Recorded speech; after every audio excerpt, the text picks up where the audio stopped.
네, 오는 24일이면 우크라이나 전쟁이 시작된 지 1년이 됩니다. 하지만 종전의 기미는 전혀 보이지 않는 가운데 푸틴 러시아 대통령이 오늘 관련해서 국정연설에 나섰습니다. 국제 이슈를 짚어보는 국경 없는 저녁에서 임상훈 인문결 연구소장과 함께 관련 얘기 나눠보겠습니다. 안녕하세요. 안녕하십니까? 네, 오는 24일 우리 날짜로 하면 이제 금요일이고요. 네. 현지 날짜로 보면 좀 다른가요? 예, 우리나라하고 6시간 차이니까 6시간 차이니까 거의 비슷하겠네요. 네. 우크라이나 전이 시작된 지 정확히 1년이 됩니다. 네, 그렇죠. 벌써 1년인가 싶기도 한데 이게 벌써 1년이 다 됐습니다만 이 전쟁이 앞으로 어디로 좀 향하고 있는 건지 아무도 좀 예측을 할 수 없는 그런 상태이죠. 그렇죠. 지금 전황은 어떻게 좀 파악되고 있습니까?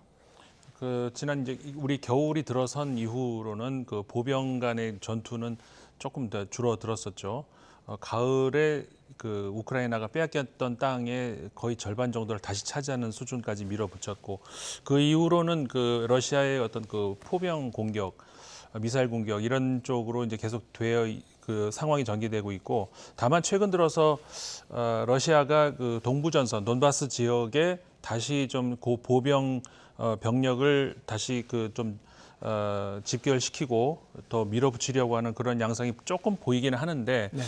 그러니까 지난해와 조금 차이점이 있다면은 그 러시아군의 그 전차 부대가 약간 더 소홀해졌다는 것, 그러니까 적어도 부족해졌다는 것, 전차의 출현이 덜 보인다는 거거든요. 이런 것들에 대해서 서방 쪽에서의 그 여러 그 연구소라든가 어떤 그 정보기관 이런 데서는 그만큼 이 러시아의 전차가 손실이 굉장히 크다. 네. 대체적으로 일치하는 그 지금 현재의 그 예상이 러시아가 전체 보유하고 있는 전차의 절반은 파괴가 됐거나 아니면 오히려 그 우크라이나에 빼앗겼다. 이런 것들이 그 복수의 여러 그 연구기관 그리고 그 정보기관들의 일치된 견해거든요. 그런 정도의 그 상황이라고 할 수가 있는 것이고 또 그 많은 전문가들에 따르면은 이 봄철이 되면 대공세가 시작될 것이다라는 그런 예상들이 많이 나오고 있습니다만은 또 일부에서는 역시 마찬가지로 아까 말씀드렸던 것처럼 현재 러시아의 전력 손실이 너무 크다. 그 대공세 그거는 좀 어려울 수도 있다. 이런 소수이지만 그런 의견도 나오고 있습니다. 예. 자, 이런 가운데 바이든 미국 대통령이 우크라이나를 이제 깜짝 방문했고요. 네. 또 푸틴 대통령이 오늘 저녁이죠. 조금 전에 이제 국정연설을 한 게 있었습니다. 네. 순서대로 좀 살펴보겠습니다. 조금 전에 있었던 푸틴 대통령의 연설, 특별한 내용이 좀 있었습니까? 원래 그 2월 달에 있는 푸틴 대통령의 연설이 국정연설이 그렇게 큰 내용은 없거든요, 사실은. 예. 그냥 그 전형적인 그런 것들 틀 안에서 그 지금까지 지난해에 있었던 이야기들을 다시 한번 해주는 뭐 이런 정도이고 사실 그렇게 관심을 갖는 그런 국정연설은 아니거든요. 예. 다만 이번 해 같은 경우에 좀 올해가 좀 전쟁 1주년이 지금 되어가는 그런 때이기 때문에 우리가 좀 특별한 이야기가 나오지 않겠는가 이런 정도의 관심을 받는데 네. 이 국정연설이 지금 우리 시간으로 조금 전에 끝났습니다. 예. 그런데 그렇게 중요한 뭐 우리가 이렇게 그 새겨들어야 될 뭐 이런 내용들은 별로 없고요. 예, 어떤 내용이 있었나요? 다만 이제 뭐 우크라이나에 대한 공세를 계속 추진하겠다. 뭐 네. 당연히 그렇게 하겠죠. 그다음에 뭐 확전 책임은 서방에 있다. 이런 책임이 러시아에 있지 않다는 그런 이야기. 그리고 이제 전쟁을 시작한 서방이 이 우크라이나 분쟁을 국제전으로 만들려 하는 것이다. 그러니까 이 책임 소재를 전부 이제 그 서방 측으로 돌린다는 것. 그리고 이제 그 돈바스 방어를 위해서 작전을 그 우리가 수행하는 것에 대해서 러시아 국민 대부분이 대다수가 지지하고 있다. 그러니까 이런 내용들이기 때문에 이거 그렇게 아주 특별한 내용이라고 볼 수는 없는 것인데 예상할 수 있는 정도의 그런 수준의 내용이었던 것 같습니다. 예. 그런데 이 푸틴 대통령의 연설이 있기 하루 전에 바이든 미국 대통령이 우크라이나를 키이우에 이제 사전 예고 없이 그렇죠. 예. 갑작스럽게 방문을 했습니다. 네. 타이밍도 좀 절묘하긴 했는데 네. 아주 이제 비밀 작전처럼 네. 예, 방문을 했죠. 맞습니다. 오히려 이제 푸틴 대통령의 국정 연설보다 바이든 대통령의 그 키이우 방문이 더 어떻게 보면은 그 여러 가지 의미로 이번 그 전쟁의 국면에서 의미가 있다라고 볼 수가 있는 것인데. 네. 말씀하신 것처럼 그 비밀리에 이루어졌습니다. 백악관 내부에서도 그리고 미국 정부 내부에서도 소수만 알고 있었던 그런 전격적인 방문이었거든요. 사실 그 폴란드 바르소비까지 방문하는 것은 뭐 다 공개된 일이었습니다만은 극비리에 진행되다 보니까 사실 이게 처음 알려지기 시작한 게 키우 시민들에 의해서 알려졌어요. 그 교통 통제가 이루어지고 미국 차가 지나다니고 이러면서 혹시 바이든 온 것 아닌가 이러면서 알려진 거거든요. 그 정도로 극비리에 이루어졌던 작전이었는데 몇 가지 의미가 있다고 볼 수 있습니다. 이제 전쟁 1년이 되는 시점에서 첫 번째는 이제 대러시아 어떤 메시지라고 볼 수가 있는 것인데 사실 미국이 지원하고 있는 국가가 현재 전쟁 중인데 그 전쟁 지역 핵심 지역 그 수도까지 미국 대통령이 간다 이거는 거의 전례가 없는 일이거든요. 그러니까는 만약에 이 전쟁에서 실패한다면 대통령으로서는 큰 타격이 될 수밖에 없는데 그만큼 그 전쟁 1년 시점에 키우 그러니까는 우크라이나의 수도까지 날아갔다는 것은 우리는 여기 분명히 그 승리한다는 것을 그 확신한다는 그런 메시지를 주는 것이고 푸틴 대통령을 향해서는 당신들은 실패했다는 메시지를 분명하게 주기 위한 이런 여기서 실수하면 안 되는 거거든요. 그런 메시지 분명한 그 메시지 전달한다는 그런 의미. 그 다음에 최근 들어서 이란의 무인기가 지금 계속해서 수입이 되고 있다는 것, 그다음에 북한의 탄약, 그다음에 폭탄 이런 것들이 지원이 되고 있다는 이게 지금 그 미국의 판단이거든요. 그래서 대이란, 대북한에 대한 경고의 메시지가 될 수도 있는 것이고, 그러니까 미국이 어느 정도까지 이 전쟁에 지금 발을 지금 담그고 있는지를 보여준다는 것이죠. 네. 그다음에 이 중국도 이 러시아를 지원 좀 더 그 지금까지와 다른 수준의 그런 지원이 될 수도 있다는 그런 정보를 미국이 지금 가지고 있거든요. 대중국 메시지도 이제 그 가능한 것이죠. 그렇게 다시 말하면은 이 이상의 중국이 관여를 했을 때는 또 대중국 어떤 또 제재가 들어갈 수 있을지 모른다라는 대중국 메시지가 이제 들어갈 수 있는 것이고요.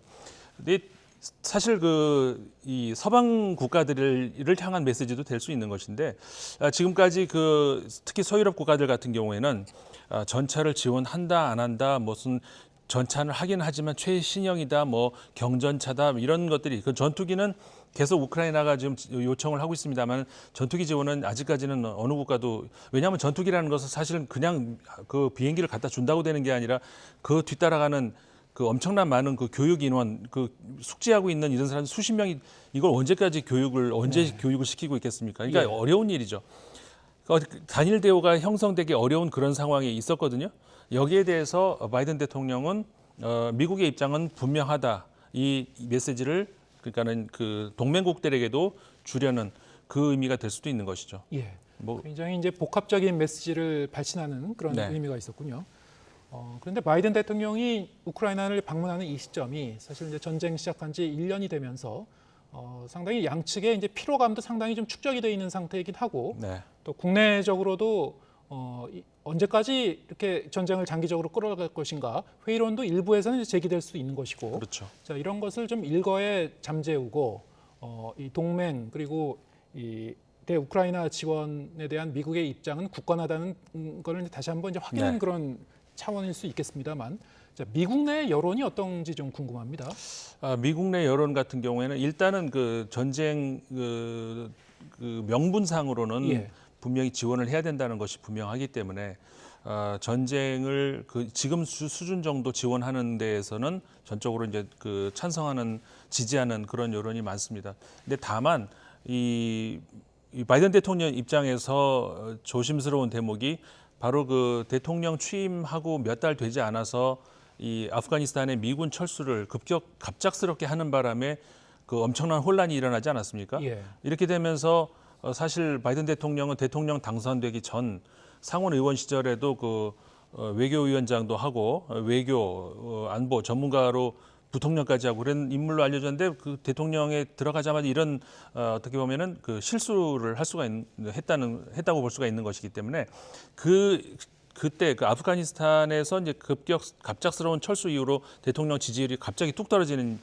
그 경험이 굉장히 아픈 경험으로 남을 겁니다. 그렇기 때문에 이 대외 작전 미국이 그 국제사회에서의 특히 이제 이런 전쟁같이 치르고 있는 이런 상황에서 어떤 그 스탠스를 취할 것인가라고 하는 것은 바이든 대통령 본인의 정치적 앞으로 운명을 보는 그 차원에서도 굉장히 중요할 수가 있는 것이죠. 네.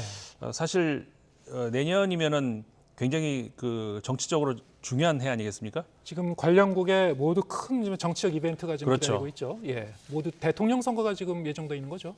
공교롭게 미국 대통령 선거도 예, 내년 11월. 11월이고, 예, 러시아는 내년 5월. 예, 그러니까 러시아도 내년에 있고 또 우크라이나도 내년에. 우크라이나도 내년입니다. 예, 대통령 선거가. 내년에 네. 이 세 나라의 대통령 선거가 모두 있기 때문에 일단 바이든 대통령 입장에서는 그렇기 때문에 본격적인 대선 전국으로 들어가기 전에 자신이 잃어버렸던 어떤 국제 사회에서의 리더십 그것을 빨리 이제 만회를 하고 싶겠죠.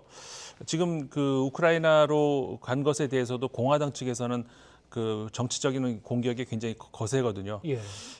남의 나라 국경 지키지 말고 우리 국경이나 지켜라 뭐 이런 원색적인 비난이 나올 정도로 첨예한 그런 정치적인 대립이 있는 상황이기 때문에 어떤 빠른 시일 안에 어떤 국제 사회에서 리더십 이걸 이제 확보하려고 할 겁니다. 그런데 이 푸틴 대통령하고 이 젤렌스키 대통령 같은 경우는 사실 내년 대선에서 어떻게 될 것인가가 이제 이번 전쟁이 굉장히 중요하지 않겠습니까? 이거 당연한 이야기인데 어떻게 보면 이 두 대통령에게는 내년 대선을 앞두고 있는 정치적 운명 이상으로 예. 큰 어떤 이 전쟁의 결과가 다가올 수도 있거든요. 그러니까 무슨 얘기냐면 어느 한쪽이 만약에 일방적 승리를 거두는 것으로 끝난다. 만약에 우크라이나가 패배하는 것으로 끝난다라고 하면은 과거에 소련부터 해서 러시아의 여러 가지 이제 역사적 어떤 배경 사건들을 봤을 때 그러면 젤렌스키 대통령이 당연히 대통령에서 이제 축출이 되겠죠.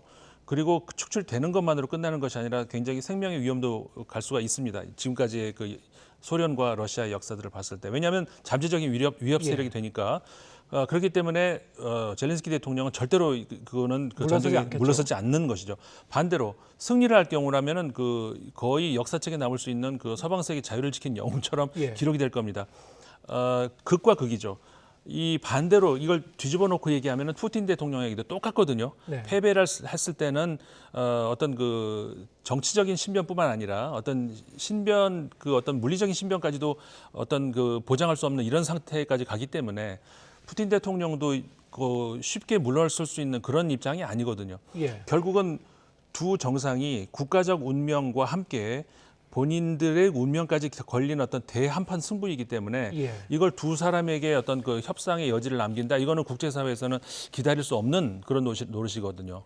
그렇기 때문에 지금 이야기가 자꾸 나오는 것이 결국 휴전 또는 정전을 해야 된다는 것인데 그러니까는 양 두 정상 젤렌스키 대통령, 푸틴 대통령의 신변을 완전히 우리가 이제 보장한다는 국제사회 어떤 암묵적인 약속 아니면은 명시적인 약속 이런 것들을 전제로 해서 휴전을 하는 그래서 자꾸 요즘 들어서 이 한반도 이야기가 나오는 것이 그런 얘기거든요. 예. 전쟁이 완전히 어느 쪽의 승리라고 종결되지 않았다 하더라도 일단 전쟁을 끝내고 보자. 그런 차원에서 자꾸 한반도 얘기가 들어오기 시작하는데 이게 물론 아직까지는 우크라이나나 러시아가 받아들이지는 않는 그런 입장인데 말씀 들어보면은 누군가가 중재에 나선다고 하더라도 양측이 이렇게 쉽게 물러설 것 같지는 않고 그렇죠. 지금 말씀하신 대로 정치적인 큰 변수가 지금 기다리고 있고 네. 또 다른 한편으로는 우크라이나 사태 자체가 국제 경제에도 굉장히 큰 파장을 일으키지 않았습니까? 그렇죠.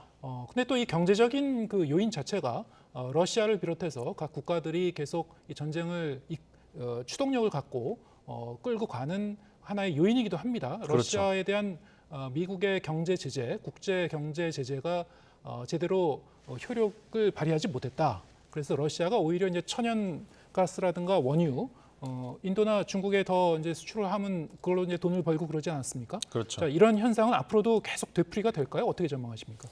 그래서 이제 미국이 우려하는 것이 이 러시아에 대한 앞서 말씀드린 것처럼 중국의 지원이 어디까지 갈 것인가 이것에 대한 우려 때문에 지금 아까도 말씀드린 것처럼 이 키이우에 직접 방문을 한 것이 예. 중국에 대한 이제 메시지가 된다 이 말씀을 드렸습니다만은 중국과 러시아가 어떤 하나의 어떤 연합체가 되는 이런 상황 다시 말해서 다시 그러면 신냉전으로 돌아간다는 거 예. 아니겠습니까? 그런 미국으로서는 이제 치명적인 그런 일이 될 수 있기 때문에 일단은 그것을 끊어내는 것 이것이 이제 어떻게 보면은 그 바이든 대통령의 가장 지금 그 눈앞에 지금 떨어져 있는 그런 숙제라고 할 수가 있는 것이죠. 예.